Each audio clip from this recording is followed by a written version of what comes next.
ஒரு மனிதனை நீ கண்காணிப்புன்னா நீ தான் ஃபஸ்ட் இந்த சமூகத்தினுடைய பாசிஸ்டுடைய வேலை என்னென்னா தன் நிலத்தில் இருக்கிற மொத்த மக்களையும் எண்ணி வைக்கிறது, தன் நிலத்தில் இருக்கிற மொத்த மக்களையும் கண்காணிக்கிறது, தன் நிலத்தில் இருக்கிற மொத்த மக்களையும் எப்பொழுது கொள்ளலாம் எப்போது கொள்ளக்கூடாது என்பதை திட்டமிட்டு வைக்கிறது.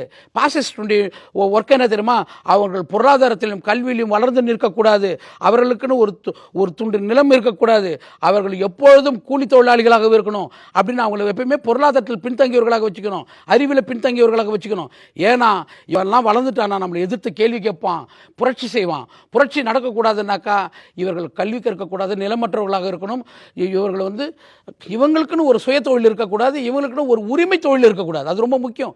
மீனவர்கள்கிட்ட இருக்கிற தொழில் உரிமை தொழில், விவசாயிகிட்ட இருக்கிற தொழில் உரிமை தொழில். ஆனால் இவங்களை எல்லாரும் நீ உதிரியாக மாற்றுறதுக்கு வேலை செஞ்சுன்னு இருக்கிற. இதுதான் பாசிஸ்ட்.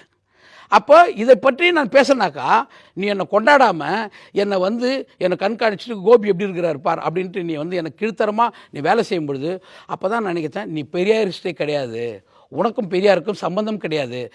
எப்படி பிஜேபி அம்பேத்கர் படத்தை பயன்படுத்திக்கிறதோ அதே மாதிரி பெரியாரை பயன்படுத்திக்கின நீ ஒரு வலதுசாரி, திராவிடத்திற்கும் பெரியாருக்கும் சம்பந்தம் கிடையாதுன்றதை நீ ப்ரூவ் பண்ணிட்ட.